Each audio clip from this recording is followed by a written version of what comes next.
எல்லாருக்கும் வணக்கம். நான் உங்களுக்கு குட்டி ஃபார்மர். இன்றைக்கி என்னென்னா நம்ம வந்து நேரடி நெல் விதைப்பு பண்ண போகிறோம், கையிலேயே வரைக்க போகிறோம். அதை பற்றி தான் இன்றைக்கி சின்ன வீடியோவை பார்க்குறோம்.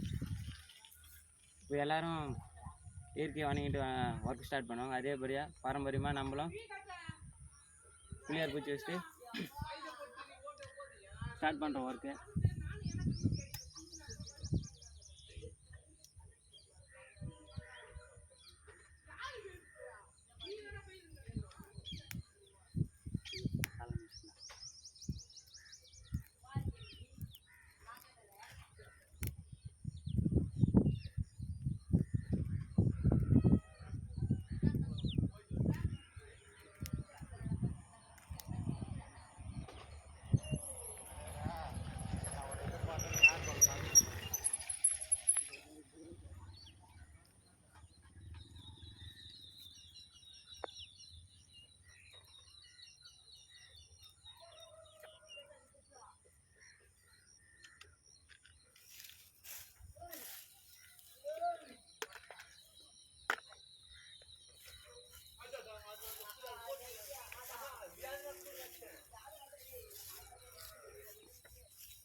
அடுத்து என்ன பார்க்க போகிறோம்னா நெல் வரைக்கிறது பார்க்க போகிறோம். வாங்க போகலாம்.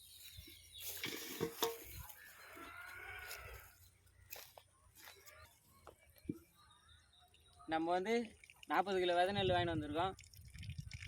ஒரு ஏக்கரம் 30 சென்ட்டு. ஒரு கேணியும் 8 கிலோ கணக்கு பண்ணிப்போம். கொஞ்சம் எக்ஸ்ட்ரா ஒரு 2 கிலோ வேணாம். கொஞ்சம் வரைக்கும் போது கொஞ்சம் ஒரு கை 2 கை முன்ன பின்ன போவோம். அதனால் பெரிய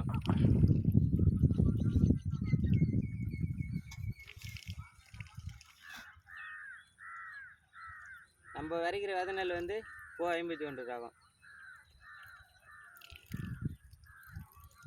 ஜூம் பண்ணுறோம். இது வந்து ஒரு சிப்பு வந்து 30 கிலோ பாடி கோ 51.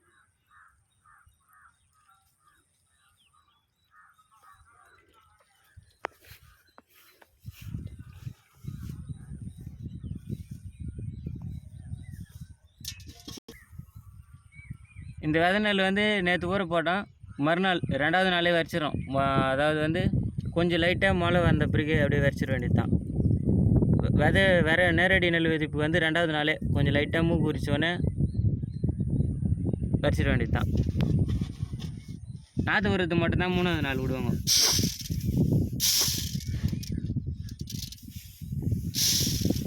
இந்த மாதிரி பலன்னு இருக்கணும் நெல். அப்போ தான் வரைக்கும் போது ஒரு பரவலாக சீராக வையும்.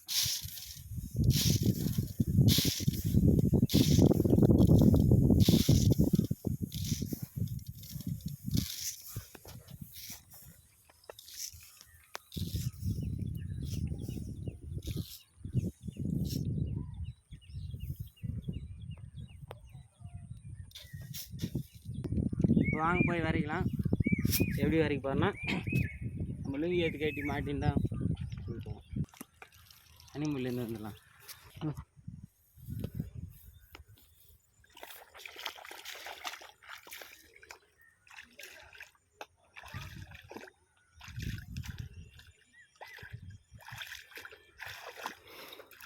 இப்போ தான் ஒர்க் ஸ்டார்ட் பண்ணுறோம். லேசாக சுருகு பூச்சி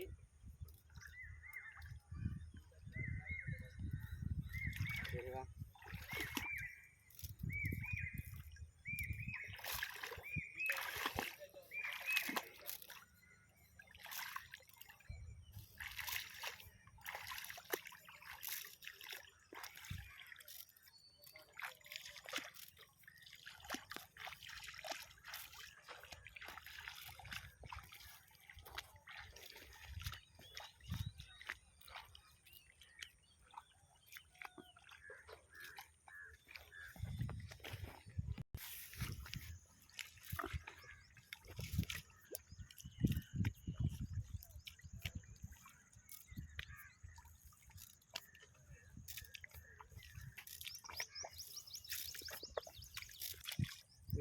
இல்லை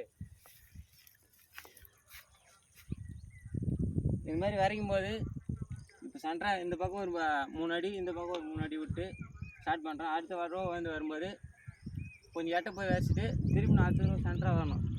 அப்படி வரைக்கும் போது 2 பக்கம் கலந்த மாதிரி ஒரு ஈவனாக வரும். நம்ம வந்து மாடு வச்சு பரம்பு ஓட்டல, குட்டி வண்டி டிராக்டர்லேயே ஓட்டினால கொஞ்சம் 75% தான் மட்டம் வந்தது.